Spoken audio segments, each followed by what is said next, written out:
मतदारसंघात प्रचाराची रंगत वाढली असून निवडणूक शेवटच्या टप्प्यात आली असून आढळा पट्ट्यातील सांगवी गावचे सरपंच व गावकऱ्यांनी मधुकर तळपाडे यांच्या प्रचारासाठी पूर्ण ताकदीने उतरले असून गावागावात जाऊन तळपाडे यांच्या प्रचारासाठी जाऊन शिट्टीला मतदान करा असे आवाहन करत प्रचारात आघाडी घेतली आहे। कारण वैभवराव पिचडांना आपण एकदा संधी दिली ती आमदारकीची, 5 वर्षात त्यांनी काय केलं त्याचा जबाब तालुक्याला द्यावा। त्याचबरोबर 5 वर्ष पडल्यानंतर ते सतत मुंबईला राहायचे, इथे संपर्कात सुद्धा नव्हते। अलीकडे 1 महिन्याभरात त्यांच्या कार्यकर्त्यांनी आग्रह केला आणि रडत राव घोड्यावर घातला, अशा प्रकारची उमेदवारी ते करतायत। आणि दुसऱ्या बाजूला मला खेद वाटतो, वाईट वाटतं की पिचड साहेबांनी तालुक्यासाठी भरपूर केलंय, तालुक्यांनी सुद्धा त्यांना भरभरून दिलंय, परंतु ते आजारी असताना वाईट काळामध्ये त्याच्या आजारपणाचा दुर्दैवानं राजकीय लाभ उठवण्यासाठी कुठेतरी षडयंत्र केले जाते।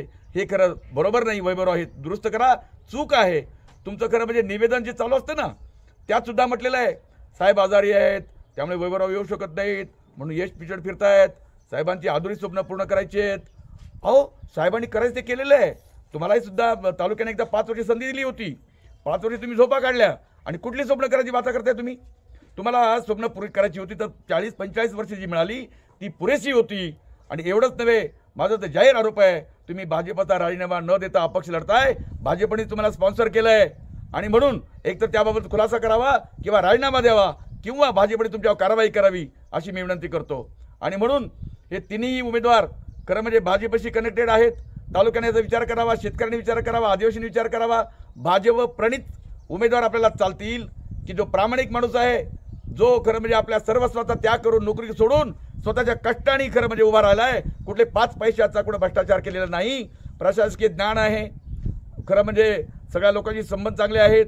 त्याचबरोबर आज 15 वर्ष एका पक्षाची एकनिष्ठ आहे।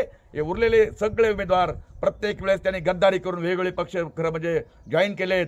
एकमेव जो मी उमेदवार आहे की ज्यांनी 15 वर्ष आपला एकच पक्ष ठेवलेला आहे, एकच पक्ष आहे, पक्ष सोडलेला नाही, गद्दारी केलेली नाही, अशी खरं म्हणजे मी सर्वांना विनंती करतो। आणि आमचे शिवसैनिक असतील त्यांनी पेटून उठलं पाहिजे, कारण चौथ्या बाजूला मी आपल्याला उदाहरण देईल। मी तर बंडखोरी करतोय, वरिष्ठांच्या संपर्कात आहे, आजपर्यंत वरिष्ठांनी मला कुठलाही फोन केला नाही, सांगितलं नाही की तुम्ही थांबा म्हणून। उलट इगतपुरी तालुक्यामध्ये आपल्या गावित मॅडम असतील त्यांनी बंडखोरी केली, सर्व शिवसेना त्यांच्याबरोबर आहे। शहापूरमध्ये शिंगे त्यांनी बंडखोरी केली, सर्व शिवसेना त्यांच्याबरोबर आहे। हे जर एका बाजूला घडतंय तर दुसऱ्या बाजूला इथल्या पदाधिकाऱ्यांना नेमकं काय झालंय, त्यांच्या डोळ्यावर नेमकं काय बांधलंय, हा माझा सवाल आहे। जर मी 15 वर्ष एकनिष्ठ आहे आणि बऱ्याच ठिकाणी खरं म्हणजे मैत्रीपूर्ण लढती सुद्धा झालेल्या आहेत, बंडखोरी संपूर्ण महाराष्ट्रात झालेली आहे, अशा वेळी मला साथ द्यायची सोडून एक गट कुठल्या तरी बाजूला, दुसरा आणखी एक गट कुठेतरी वैभव पिचडांना पाठिंबा देतोय। अरे तुम्ही खरे शिवसैनिक आहात का लबाड आहात? तुम्हाला काय मिळालं नेमकं? तुम्ही वैभव पिचडांना कसं काय पाठिंबा देऊ शकता? जेव्हा फॉर्म भरायला माझ्यासोबत असलेली मंडळी सुपाऱ्या घेतात आणि वैभव पिचडांना पाठिंबा देतात, यांची लायकी नाहीये। प्रत्येक वेळेस त्यांनी उमेदवाराच्या विरोधात काम केलेलं आहे। हे कसले शिवसैनिक? खरा शिवसैनिक मी आहे, एकनिष्ठ मी आहे। म्हणून सर्व जनतेनं प्रामाणिकपणाला, एकनिष्ठतेला आणि खुद्दारीला, त्याचबरोबर प्रशासकीय ज्ञानाला, मित्रहो मतदारांना माझी विनंती राहील की आपण खरं म्हणजे आता विचार करताना कोणी कोणत्या पक्षात निवडून येतो आणि कुठेही कोणत्या पक्षात निघून जातो, पक्ष फोडले जातात, कोणतं वासरू कोणत्या गायला पिते काही कळत नाही।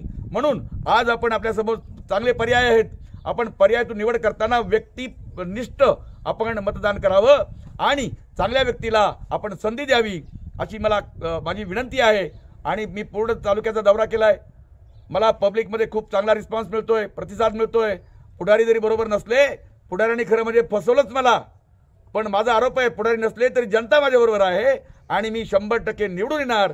म्हणून मला पुन्हा एकदा विनंती करावी वाटते मतदार बंधू भगिनींना की मला शिवसैनिकांना आणि कट्टर शिवसैनिकांना, त्याचबरोबर जे चांगली आहेत, बुद्धिजीवी आहेत, या सर्व लोकांना विनंती करावी वाटते की एकदा मला संधी द्या, तालुक्याचं नंदनवन करतो अशी ग्वाही देतो, थांबतो। आणि माझं निशाणी आहे शिट्टी। आपण खरं म्हणजे ही शिट्टी प्रतीक, मला खरं पोलिसांची शिट्टी मिळाली आहे, चांगलं प्रतीक मिळालंय, चांगलं चिन्ह मिळालंय। आपल्याला शिट्टी वाजवून या तालुक्यातील भ्रष्टाचारी लोकांना हटवायचं आहे आणि त्यांना नेस्तनाबूत करायचं आहे। हे जे तालुक्यात जे काही गटातटाचं राजकारण चाललंय, सुपारीचं राजकारण चाललंय, याला आपल्याला शोध द्यायचा आहे। खरं म्हणजे हे पुढारी प्रत्येकाच्या सुपाऱ्या घेतात, वाजवण्यासारखे वाजवतात, हे थांबवायचं आहे। यासाठी सर्वसामान्य जनतेची आपल्याला विनंती, मला मदत करा आणि निवडून द्या. माझी शिट्टी चिन्ह पुन्हा 20 तारखेला जोरात वाजवा आणि मला विजयी करा अशी विनंती करतो. थांबतो. जय हिंद, जय महाराष्ट्र.